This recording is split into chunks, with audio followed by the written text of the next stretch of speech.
He's a sort of doctor for animals, and all sorts of animals come to see the vet.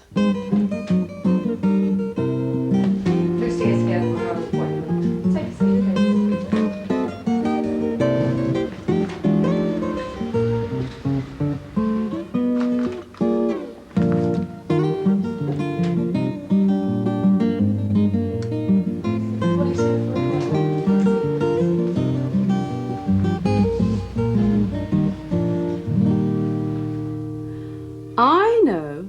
While we're waiting for the vet, let's have the first story. It's called Kipper. Story time. Do you think Amber will want to listen to the story? Yes. Okay, here we go, Amber. Kipper was in the mood for tidying his basket. "You are falling apart," he said to his rabbit. "You are chewed and you are soggy," he said to his ball and his bone. "And you are disgusting," he said to his smelly old blanket. Out they went. "That's better," said Kipper. But it was not better. Now his basket was uncomfortable. He twisted and he turned, he wiggled and he wriggled, but it was no good. He could not get comfortable.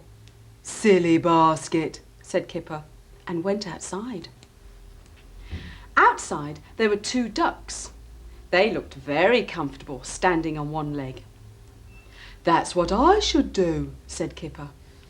But he wasn't very good. He could only wobble. Some wrens had made a nest inside a flower pot. It looked very cosy. "I should sleep in one of those," said Kipper. But Kipper would not fit inside a flower pot. He was much too big. The squirrels had made their nest out of sticks.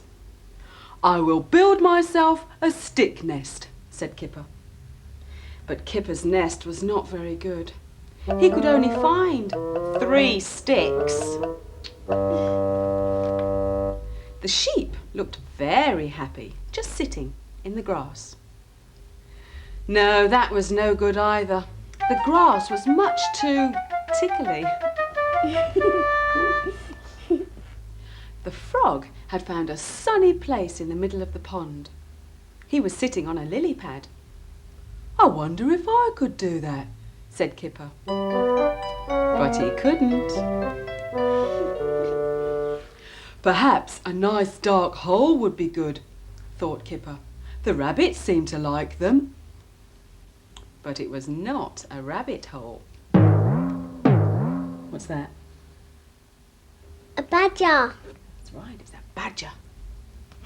Kipper rushed indoors and hid underneath his blanket. His lovely, old, smelly blanket. Kipper put the blanket back in his basket. He found his rabbit. "Sorry, Rabbit," he said. He found his bone and his ball. "I like my basket just the way it is," yawned Kipper. He climbed in and pulled the blanket over his head. "It's the best basket in the whole wide..."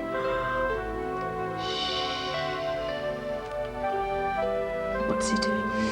He's fallen asleep. Yes, he's fallen asleep. Would you like to come through and see the vet now, please? Oh, yes, thank you. Come on then. What's that? Hello. Hello. Have you got Amber here to see us? Oh, she's a lovely puppy, isn't she? How long have you had Amber for? 3 weeks. She's eating well, is she? Yes. What are you feeding her on? Well, she has a can of puppy food, but her favourite thing is chicken and fish. Good, that's lovely. Is she well? Yes. Good. Well, we're still going to check her over because we look at puppies that are well as ones that are poorly, so we'll make sure she's all right. We'll start off by looking at her eyes. What are you looking at her eyes for? What are you looking for? I'm just looking to make sure that they're clear and that she can see. That's fine. And on the other side. That's great. They look perfect. Next thing I'm going to look at is her teeth. And look, you can see there she's got her little baby teeth. Oh yes, aren't they little? And when she's a bit older, she'll get her adult teeth. Just like you, Rebecca. Right, next thing we're going to look at is Amber's ears. Uh-huh. What are you looking for in her ears? I'm making sure there's no wax and dirt in them. And that's a little light, is it, you shine down there? Yes, and you can see inside. That's fine. Let's look at the other one. There, that's clean all the way down. Good. Now I'm going to check Amber's heart and make sure that sounds normal. Use a stethoscope. And whereabouts is her heart? It's just behind her elbow here. You can hear it beating away. Can I have a listen? You certainly can. Thank you. Oh yes. Would you like to have a listen? Can you hear it? What does it sound like? It sounds like it's going bum bum bum bum. Right, next thing we're going to do is weigh Amber. So we'll put her on the scales here. There we are. And she weighs 2.5 kilograms. Being weighed just like a baby. That's how they weigh little babies, you know, in scales like that. Now, how much do you weigh? I weigh 3.5 stone. 3.5 stone. Well, that's going to be about 22 kilograms, so that means you weigh about 10 times as much as Amber. Ooh. That's a big difference, isn't it? And the last thing we're going to look at is Amber's coat to make sure that it's nice and clean and healthy and shiny. And you can see it is there. And how do you keep Amber's fur shiny and clean, Rebecca? We bath her in the bath. Do you? I've got a friend who washes his dog in the bath too. Have a look.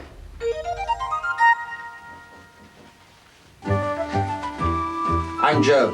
I've got today's story for you. But you have to wait a minute while I finish washing my dog. His name is Ben.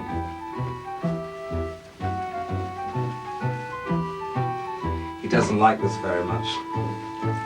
But he likes the rinsing, don't you, Ben? Come on, Ben. Let's go.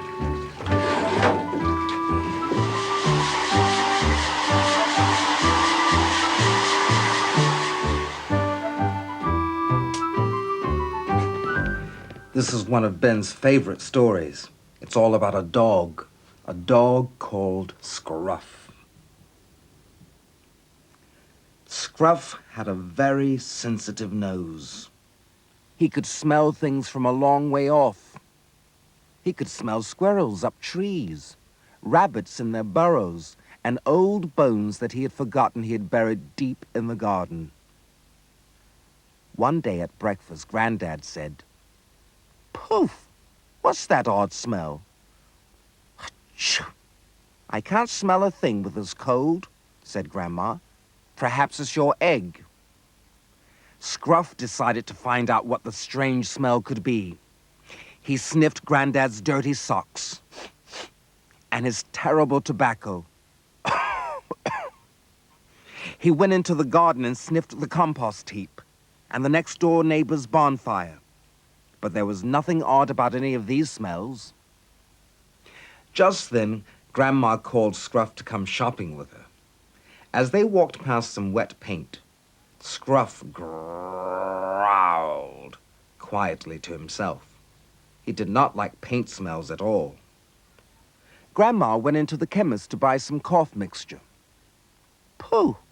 Where did that unpleasant smell come from?" said the chemist. Scruff sniffed the toothpaste, soap, and perfumes. Yes, he thought, there is a funny smell around here. In the next shop, the greengrocer said, "Phew, what's that peculiar smell?" "It's probably those ripe bananas of yours," said Grandma. The fishmonger in the market wrinkled his nose and sniffed very loudly. "There's a nasty smell," he complained. Scruff also sniffed very loudly. The fish smelt fine to him. At the next store, the cheese seller said, I can smell something dreadful. I expect it's your blue cheese, said Grandma. It's enough to frighten the mice away. Finally, Grandma bought some flowers. Pooh! What an awful smell. You'll need these roses, said the florist. As they walked home, Scruff sniffed lots of strange smells.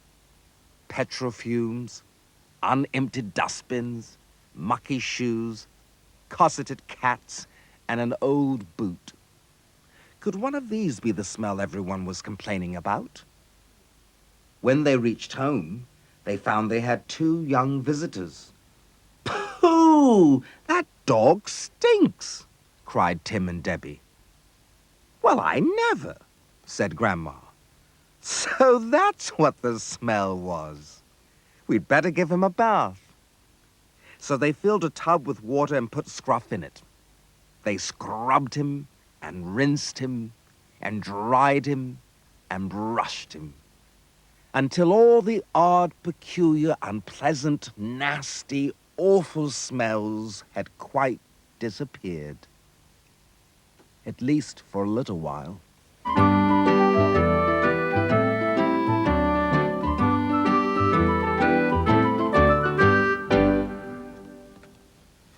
I wonder how long it'll be before you'll need another bath, Ben. Eh?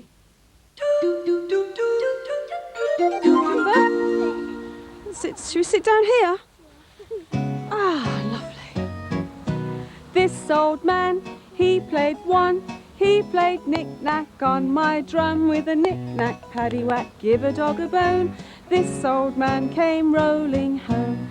This old man, he played two. He played knick-knack on my shoe with a knick-knack, paddywhack, give a dog a bone. This old man came rolling home. This old man, he played three. He played knick-knack on my knee with a knick-knack, paddywhack, give a dog a bone. This old man came rolling home. Come on then. Yes. It's time for me to take Amber and Rebecca home now, but I'll see you next time. Bye. Come on then, let's go.